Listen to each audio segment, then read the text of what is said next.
നമ്മുടെ plus 1 കൊമേഴ്സിലെ computer ആപ്ലിക്കേഷനിലെ രണ്ടാമത്തെ ചാപ്റ്ററിലെ 4ാമത്തെ പാർട്ടാണ് ഈ ഒരു വീഡിയോ എന്ന് പറയുന്നത്. അപ്പോൾ എല്ലാ വിദ്യാർത്ഥികളും കഴിഞ്ഞ പാർട്ടുകൾ കണ്ടതിന് ശേഷം മാത്രം ഈ വീഡിയോ കാണാൻ ശ്രമിക്കുക, എന്നാൽ മാത്രമേ ഒരു കണ്ടിന്യൂഷൻ ലഭിക്കുകയുള്ളൂ. ഓക്കെ, അപ്പോൾ നമുക്ക് നമ്മുടെ വീഡിയോയ്ക്ക് കിടക്കാം. അടുത്ത് നോക്കുന്നത് മൾട്ടിമീഡിയ ഫയൽ ഫോർമാറ്റ്സ് ആണ്. അത് തന്നെ ആദ്യമേ വരുന്നത് ഇമേജ് ഫയൽ ഫോർമാറ്റ്സ് ആണ്. ഓക്കെ, നമ്മുടെ കമ്പ്യൂട്ടറിൽ ഒരു ചിത്രം നിർമ്മിച്ചിരിക്കുന്നത് പിക്സൽ എന്ന ചെറിയ ബിന്ദുക്കൾ ചേർന്നിട്ടാണ്. ഓക്കെ, ഉദാഹരണത്തിന് നമ്മൾ ഫുൾ HD ചിത്രത്തിൽ നമുക്ക് 1920 × 1080 ആണ് പിക്സൽ വരുന്നത്. 20,03,600 പിക്സലുകൾ ഉണ്ടാകും. ഓക്കെ, അതിൽ തന്നെ ഇവിടെ RGB കളർ മോഡൽ പറയുന്നുണ്ട്.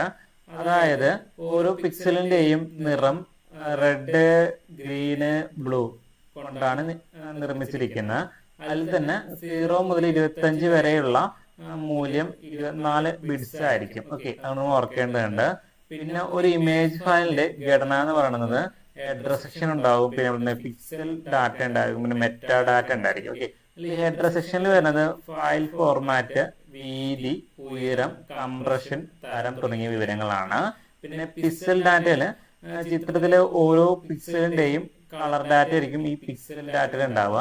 മെറ്റാ ഡാറ്റയില് camera settings, data, GPS location തുടങ്ങിയ അതിവിവരങ്ങളാണ് മെറ്റാ ഡാറ്റയിൽ ഉണ്ടാവുക.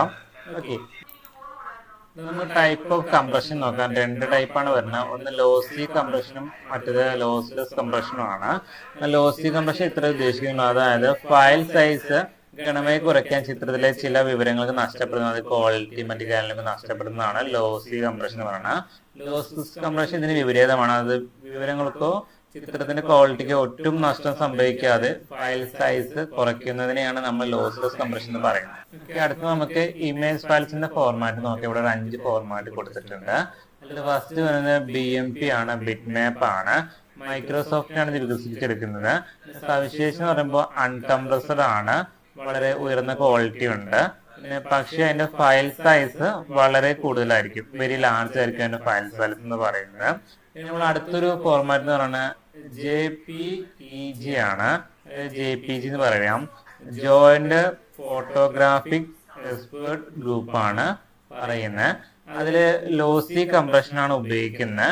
പിന്നെ വെബ്സൈറ്റുകളിലും സാധാരണ ഫോട്ടോകൾക്കും ഏറ്റവും കൂടുതൽ ഉപയോഗിക്കുന്ന ഫോർമാറ്റ് ആണ്. അതായത് സ്മോൾ ഫയൽ സൈസ് ആണ് അതിൽ വരുന്നത്.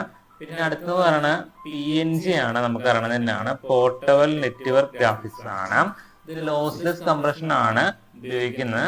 സുതാര്യമായ പശ്ചാത്തലം ഉണ്ട്, ട്രാൻസ്പെറൻസി ആണ് പിന്തുണയ്ക്കുന്നത്. ലോഗോകൾക്കും വെബ് ഗ്രാഫിക്സിനും അനുയോജ്യമാണ് PNG എന്ന് പറയുന്നത്. അടുത്ത് GIF ആണ്, അതായത് ഗ്രാഫിക്സ് ഇന്റർചേഞ്ച് ഫോർമാറ്റ് ആണ്. പരമാവധി 256 നിറങ്ങൾ മാത്രം പിന്തുണയ്ക്കുന്നുണ്ട്. അനിമേഷനുകളും ചെറിയ ഗ്രാഫിക്സുകളും ഉണ്ടാക്കാൻ ഉപയോഗിക്കുന്നുണ്ട്. രണ്ടാമത്തെ TIFF ആണ്, അതായത് ടാഗ്ഡ് ഇമേജ് ഫയൽ ഫോർമാറ്റ് ആണ്. പ്രൊഫഷണൽ പ്രിന്റിങ്ങിനും ഗ്രാഫിക്സിനും ഉപയോഗിക്കുന്നു.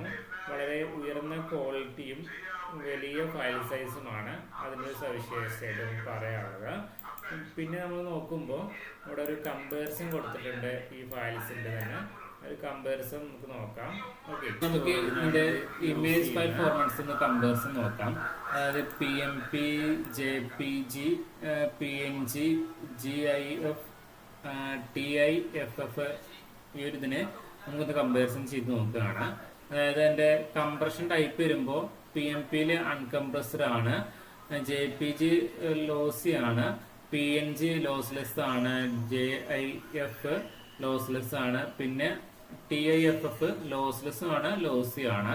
ട്രാൻസ്പെറൻസി നോക്കുമ്പോൾ PMPക്ക് നോ ആണ്, അതുപോലെ തന്നെ JPGക്കും നോ ആണ്, PNGക്ക് യെസ് ആണ്, GIF-നും എക്സ് ആണ്, പിന്നെ TIFF-നും എക്സ് ആണ് വരുന്നത്.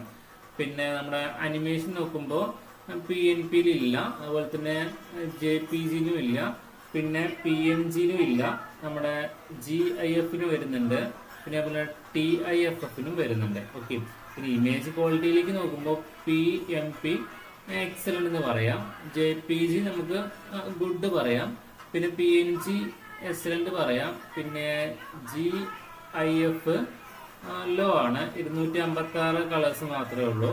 പിന്നെ TIFF എക്സലന്റ് എന്ന് പറയാം.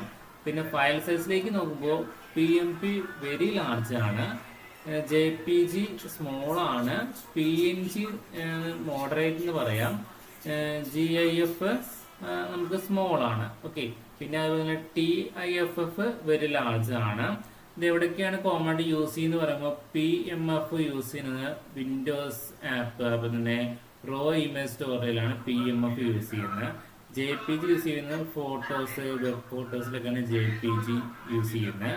അതുപോലെ PNG യൂസ് ചെയ്യുന്നത് നമുക്ക് ലാർജ് ട്രാൻസ്പെറൻറ്റ് ഇമേജിനൊക്കെയാണ് നമ്മുടെ PNG യൂസ് ചെയ്യുന്നത്. പിന്നെ GIF യൂസ് ചെയ്യുന്നത് അനിമേഷൻ, വെബ് ഗ്രാഫിക്സിൽ യൂസ് ചെയ്യുന്നുണ്ട്. പിന്നെ TIF പ്രൊഫഷണൽ ഡിസൈനിലൊക്കെ യൂസ് ചെയ്യുന്നത് TIF ആണ്. ഇതാണ് ഈ ഒരു ഭാഗത്ത് വരുന്നത്. ഓക്കെ, നമുക്ക് ഇനി അടുത്തൊരു സെക്ഷൻ നോക്കാം. ഇവിടെ നമ്മൾ നോക്കുന്നത് ഓഡിയോ ഫയൽ ഫോർമാറ്റും പിന്നെ വീഡിയോ ഫയൽ ഫോർമാറ്റ്സും ആണ്. ഓക്കെ, നമുക്ക് ഓഡിയോ ഫയൽ ഫോർമാറ്റ് സെക്ഷൻ പറഞ്ഞു, അതിൽ 6 വരുന്നുണ്ട്. അതായത് ഓഡിയോ ഫയൽ ഫോർമാറ്റ്സ് എന്ന് പറയുന്നത് ഇത്രയേ ഉള്ളൂ. നമ്മുടെ ശബ്ദ വിവരങ്ങൾ ഡിജിറ്റലാക്കി ശേഖരിക്കാൻ ഉപയോഗിക്കുന്ന പ്രധാന ഫോർമാറ്റുകൾ എന്നാണ് ഉദ്ദേശിക്കുന്നത്. അതിൽ ആദ്യമായിട്ട് വരുന്നത് WAV ആണ്, അതായത് wave form audio file format ആണ്. ഇത് മൈക്രോസോഫ്റ്റ് ആണ് വികസിപ്പിച്ച് ഇത്. പിന്നെ അതിൻ്റെ ഒരു സ്പെഷ്യൽ എന്ന് പറയുമ്പോൾ അൺകംപ്രസ്ഡ് ആണ്.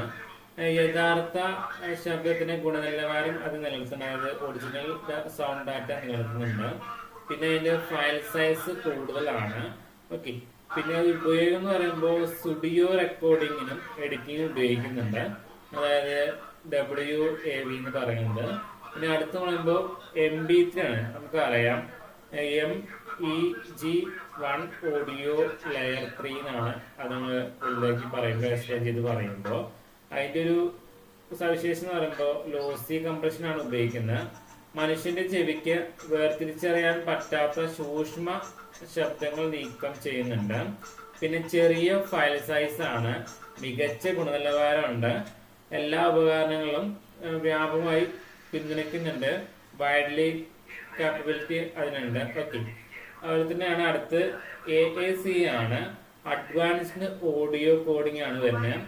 MP3യേക്കാൾ മികച്ച ശബ്ദ നിലവാരം നൽകുന്ന ഒരു മെച്ചപ്പെട്ട പതിപ്പാണ്. പിന്നെ ആപ്പിൾ ഉപകരണങ്ങളിലും ഓൺലൈൻ സ്ട്രീമിംഗ് പ്ലാറ്റ്ഫോമുകളിലും കൂടുതലായി ഉപയോഗിക്കുന്നുണ്ട്. പിന്നെ നമുക്ക് FLAC ആണ്, അതായത് ഫ്രീ ലോസ്ലെസ് ഓഡിയോ കോഡിംഗ് ആണ്, അതായത് ലോസ്ലെസ് കംപ്രസിംഗ് ഉപയോഗിക്കുന്നു. ശബ്ദം ഗുണനിലവാരം ഒട്ടും നഷ്ടപ്പെടാതെ ഫയൽ സൈസ് കുറയ്ക്കുന്നുണ്ട്, ഹൈ ക്വാളിറ്റി ഓഡിയോ സൂക്ഷിക്കാൻ ഉപയോഗിക്കുന്നുണ്ട്. ഓക്കെ, അടുത്ത് പറഞ്ഞ OGG ആണ്, ഒബ്സർവേഴ്സ് എന്ന് പറയുന്നത്. ഓപ്പൺ സോഴ്സ് ഫോർമാറ്റ് ആണ്, മികച്ച കംപ്രഷൻ എഫിഷ്യൻസി നൽകുന്നുണ്ട്. ഓക്കെ, പിന്നെ അത് ഉപയോഗിക്കുന്നത് ഗെയിമിങ്ങുകളും ഓപ്പൺ സോഴ്സ് ആപ്പുകളിലും ഉപയോഗിക്കുന്നുണ്ട്. ഓക്കെ, പിന്നെ അടുത്ത് പറയുന്നത് WMA ആണ്, വിൻഡോസ് മീഡിയ ഓഡിയോ ആണ്, അതായത് മൈക്രോസോഫ്റ്റ് ഫോർമാറ്റ് ആണ്, ലോസ്ലെസ് രീതികൾ പിന്തുണയ്ക്കുന്നുണ്ട്. ഓക്കെ, അപ്പൊ നമുക്ക് അതിനൊരു കമ്പാരിസൺ കൊടുത്തിട്ടുണ്ട്. അത് ഓഡിയോ ഫയൽ ഫോർമാറ്റിന്റെ കമ്പാരിസൺ നമ്മുടെ ഇമേജ് ഫയൽ ഫോർമാറ്റിന്റെ കമ്പാരിസൺ പോലെ തന്നെയാണ് കൊടുത്തിരിക്കുന്നത്. പിന്നെ ട്രാൻസ്പെറൻസിക്ക് പകരം സ്പെഷ്യൽ ഫീച്ചേഴ്സ് ആണ് എക്സ്ട്രാ ആഡ് ചെയ്യുന്നത്. ഓക്കെ, അപ്പൊ നമുക്ക് എന്തെങ്കിലും ഡൗട്ട് ഉണ്ടെങ്കിൽ ചോദിക്കാവുന്നതാണ്. ഓക്കെ, നമ്മൾ അടുത്ത് പറഞ്ഞ വീഡിയോ ഫയൽ ഫോർമാറ്റ്സ് ആണ്. ഒരു 7ഓളം ഫോർമാറ്റ്സ് വരുന്നുണ്ട്. വീഡിയോ ഫയൽ ഫോർമാറ്റ്സ് എന്ന് പറയുമ്പോൾ നമ്മുടെ ഇമേജുകളും അതുപോലെ ഓഡിയോ ട്രാക്കുകളും ഒരുമിച്ച് ചേർന്ന് സൂക്ഷിക്കുന്ന ഫോർമാറ്റുകൾ നമ്മുടെ വീഡിയോ ഫോർമാറ്റുകൾ എന്ന് പറയുന്നത്. ഓക്കെ, നമുക്ക് ആദ്യത്തെ നോക്കുമ്പോൾ തന്നെ MP4 ആണ്, അവിടെ MPEG-4 ലോകത്ത് ഏറ്റവും പ്രാചുര്യത്തിലുള്ള ഫോർമാറ്റാണ്, യൂണിവേഴ്സൽ കാപ്പബിലിറ്റി ഉണ്ട്. അതിന്റെ ചെറിയ സൈസും ഉയർന്ന ഗുണനിലവാരവും വെബ്, മൊബൈല്, സ്ക്രീമുകൾ എന്നിവയ്ക്കായി ഉപയോഗിക്കുന്നുണ്ട് MP4 എന്ന് പറയുമ്പോൾ. ഓക്കെ, അടുത്ത വരുന്ന ഒരു ഫോർമാറ്റ് ആണ് MKV, മട്രോസ്ക വീഡിയോ എന്ന് പറയും. അതായത് ഓപ്പൺ സോഴ്സ് സോഫ്റ്റ്വെയർ ആണ്. അവിടെ ഒരൊറ്റ ഫയലിൽ ഒന്നിലധികം ഓഡിയോ സബ്സ്റ്റേറ്റിൽ ട്രാക്കുകൾ സൂക്ഷിക്കാൻ സാധിക്കും. പിന്നെ HD സിനിമയ്ക്ക് അനുയോജ്യമാണ്, HD സിനിമയിലെ അതിന് ഏറ്റവും അനുയോജ്യമാണ് നമ്മുടെ MKV എന്ന് പറയുന്നത്. അടുത്തത് AVI ആണ്, ഓഡിയോ വീഡിയോ ഇന്റർലീവ് ആണ്. മൈക്രോസോഫ്റ്റ് എക്സൽ ആണ്, ഉയർന്ന ക്വാളിറ്റി നൽകുമെങ്കിലും ഫയൽ സൈസ് വളരെ വലുതാണ്. ഓക്കെ. പിന്നെ അടുത്ത് വരുന്നത് MOV ആണ്, അത് ആപ്പിൾ വികസിപ്പിച്ചെടുത്ത ഫോർമാറ്റ് ആണ്. പ്രൊഫഷണൽ വീഡിയോ എഡിറ്റിംഗ് ഉപയോഗിക്കുന്നുണ്ട്. ഓക്കെ. അടുത്ത് വരുന്നത് നമ്മുടെ WebM ആണ്, ഗൂഗിൾ വികസിപ്പിച്ചതാണ്. അതായത് വെബ്സൈറ്റിലെ HTML5 വീഡിയോ സ്ട്രീമിംഗ് അനുയോജ്യമാണ്. പിന്നെ നമ്മൾ അടുത്ത് വരുന്നത് WMV ആണ്, അതായത് വിൻഡോസ് മീഡിയ വീഡിയോസ് ആണ് വരുന്നത് അതില്. അതായത് വിൻഡോസ് സിസ്റ്റങ്ങളിലെ മീഡിയ പ്ലേ ബാക്കിനായി മൈക്രോസോഫ്റ്റ് ആണ് നിർമ്മിച്ചത്. ഓക്കെ. പിന്നെ നമ്മുടെ FLV ആണ്, ഫ്ലാഷ് വീഡിയോ എന്ന് പറയും. അതായത് അഡോബ് നിർമ്മിച്ച പഴയ ഓൺലൈൻ സ്ട്രീമിംഗ് ഫോർമാറ്റ് ആണ്. ഇതിപ്പോൾ ഉപയോഗം വളരെ കുറവാണ്. ഓക്കെ. ഇത്രയാണ് നമ്മുടെ വീഡിയോ ഫയൽ ഫോർമാറ്റ് ആയിട്ട് വരുന്നത്. നിങ്ങൾക്ക് ഈ ഒരു ക്വസ്റ്റ്യൻസ് ഒക്കെ നിങ്ങളൊന്ന് ചെയ്തൊക്കെ ഡൗട്ടിന് ചോദിക്കാവുന്നതാണ്. അതുപോലെ നമ്മുടെ വീഡിയോ ഫയൽ ഫോർമാറ്റിന്റെ കമ്പാരിസൺ കൂടി ഒന്ന് നോക്കി വെച്ചിരിക്കുക കേട്ടോ. എന്തെങ്കിലും ഡൗട്ട് നിങ്ങൾ ചോദിക്കാവുന്നതാണ്, ഞാൻ മറുപടി നൽകുന്നതായിരിക്കും. ഓക്കെ. അപ്പൊ നമ്മുടെ ഗ്രൂപ്പിൽ നിന്ന് ജോയിൻ ചെയ്തിരിക്കുക. അതുപോലെ നമ്മുടെ ഗാന്ധി ബസ്സിൽ നിന്ന് ജോയിൻ ചെയ്യാൻ ശ്രമിക്കുക. നല്ലൊരു ഗൈഡ് നിങ്ങൾക്ക് യൂസ്ഫുൾ ആയിരിക്കും. ഓക്കെ. അപ്പോൾ ഒരു പുതിയൊരു പാർട്ടും അതുപോലെ പുതിയൊരു ചാപ്റ്ററിനായി വീണ്ടും കാണാം. Thank you for watching.